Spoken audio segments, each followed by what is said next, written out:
And now, we go to question number 4. Riverside residents are considering an up or down vote on Measure A, Riverside Local Services and Clean Water Measure. What is your position on the transfer of utility funds to the general fund? And we'll begin with Mr. Perry. This is a 30-second question. I'm for Measure A. It's not a tax, it's a revenue transfer to the general fund. We need it for public safety, we need it for our parks, we need it for our museum, library, and code enforcement. Public utilities is owned by the city, it's in the charter. In essence, it's a return on the investment that the city has made in providing public utilities. The cuts are going to affect public safety drastically. It'll affect the police department more than it's going to affect the fire department. All right, Mr. Allen. It's the same old argument I hear all the time. It's going to affect public safety, it's going to affect fire. I say baloney. If we're violating Proposition 218, then we need to knock it off and we need to obey the law. They will find a way to run their budgets for police and fire. And I'm offended that they call it a clean water bill. That's just ridiculous. It's simply a money transfer, 11.5% to the general fund. Thank you. Mr. Santori.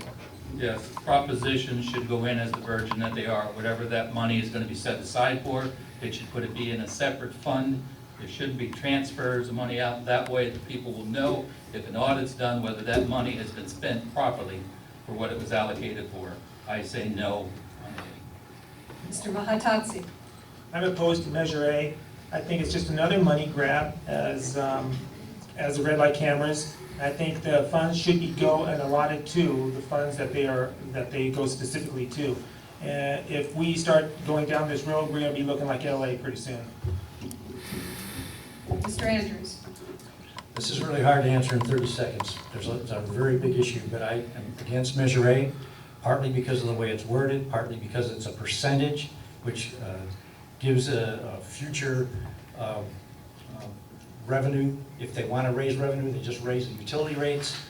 I realize that we depend on this right now. There's been a dependency. Perhaps the way to do it is to reduce it by 0.5% per year for the next 20 years, or 1% per year for the next 20 years, so that we can do it gradually without blowing a hole in the budget. But I am against Measure A. And Ms. Chavez. They keep on telling you that it's going to affect our police and fire. That's already in the budget, so that's already covered. They're going to get $6 million every year from us again. They don't even tell us or even ask us what to do with that money. They're going to do whatever they want to with that money. And that's the one reason that I'm objecting to Measure A, because they're not asking the people what they would want to do with that $6 million. It's going to go right into the general fund, and they're going to use it on their whims. Thank you.